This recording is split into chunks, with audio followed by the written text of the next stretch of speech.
because I didn't play it for anyone.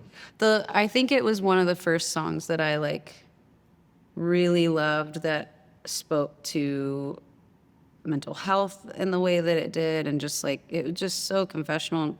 It felt like I really wanted to write that. I needed to say that, but someone else had to say it for me in a way. I think people love to pretend this happened, but from listening to that album, and I do have the timestamp of our text, it clearly like fucking rocketed it was like out. diarrhea of the mouth. Yeah, so I've had a couple of them, but I mean, it's also really painful and weird, but how crazy is that? It was so great. Well, I think the weirdest part was that I started to write and I was like, I'm never going to tour again. I'm going to be home. I'm going to plant things. Yeah. I'm going to eat those things. Did you plant like one basil thing? No, in fact, actually it's worse. What happened is like my house, I don't know what bird shit all the tomato seeds in my yard, but the entire yard is just tomato plants now. And I didn't plant any of them. So it's like I can't take credit, but I love to post little close friend stories like I'm Martha Stewart, you know?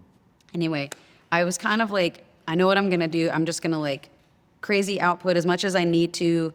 I'll put it out from home and I'll just keep working away. Like, you know, and self-care stuff on the schedule.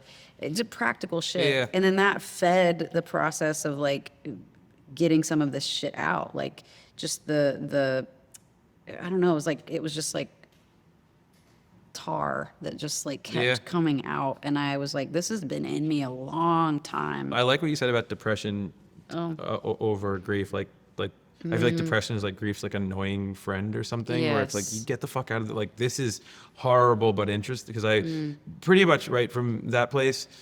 And depression, a lot of my favorite songs are about depression, but for me is way less interesting than the grief beneath it. Like grief has a reason, and I don't always feel like my depression has a reason. It's just like a thing I've carried around since I was a kid. Same. You know? Grief never feels like any form of narcissism, where sometimes depression I get like angry at. I've Yeah, I never do been too. angry at grief. I've been very angry at depression.